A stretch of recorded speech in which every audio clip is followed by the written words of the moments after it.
বলেন। রান্না বলেন ভালো হয়েছে।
সংগঠন হিসেবে ঘোষণা করার যে দাবি জানানো হয়েছে, মনে করবেন না এটা আমাদের দুর্বল কোনো দাবি।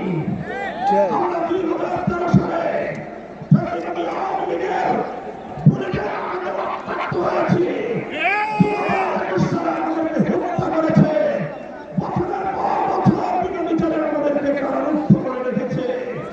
সেই সন্ত্রাসী সংগঠন আওয়ামী লীগকে আবার বাংলাদেশের রাজনীতিকে যদি পুনর্বাসন করবার কোন দুঃস্বপ্ন কেউ দেখেন, তাহলে আমরা পরিষ্কার ভাষায় বলে দেই, তার সঙ্গে আমরা আওয়ামী লীগের চেয়ে ভিন্ন কোনো আচরণ করব না। দিয়েছে যে পথে আওয়ামী লীগের সেই পথে কোন রাজনৈতিক দল অথবা সরকারের মধ্যে ঘাটতি মেরে বসে থাকা ফ্যাসিবাদের কোন দোষর যদি বাংলার রাজনীতিতে এই ফ্যাসিবাদী শক্তিকে পুনর্বাসিত করবার পায়তারা চালায়, তাদের সঙ্গে আমরা লড়াই করব।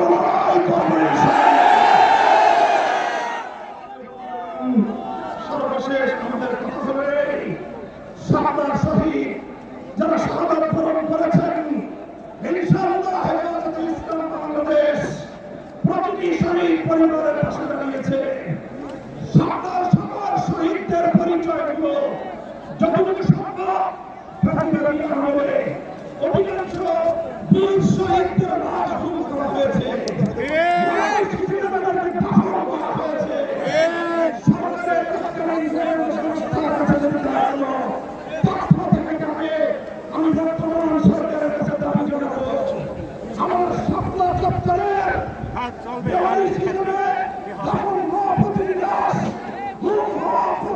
শহীদের তথ্য উদ্ঘাটন করতে হবে, জাতির কাছে প্রকাশ করতে হবে।